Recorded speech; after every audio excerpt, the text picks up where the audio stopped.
Welcome to the Tech Egg. Don't get scrambled. Enjoy the video. In this video, I will explain how to play Kuki Shinobu.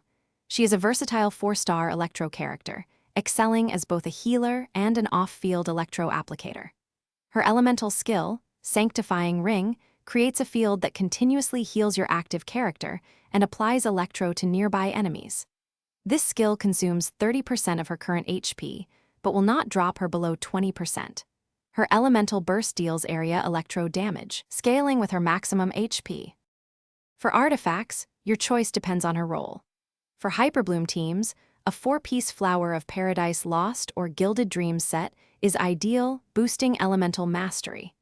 Aim for over 1,000 elemental mastery.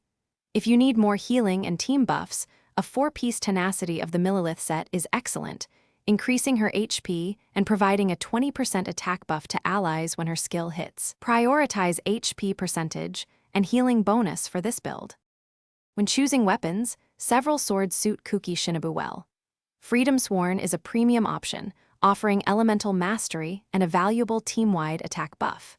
For a strong free-to-play choice, Iron Sting provides elemental mastery, enhancing her reaction damage and healing. Key of Cognizant significantly boosts her HP and elemental mastery, further increasing her healing output. Favonius Sword is also a great option for improving your team's energy regeneration. Kuki Shinobu truly shines in specific team compositions. She is a premier electro trigger for Hyperbloom teams, where she reacts with Dendro cores created by Dendro and Hydro characters. Excellent partners include Nahida for Dendro application and Zinkyu or Yelan for consistent Hydro.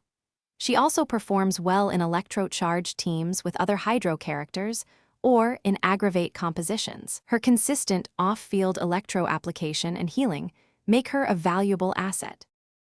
Thanks for watching. Consider subscribing if I helped unscramble your problems.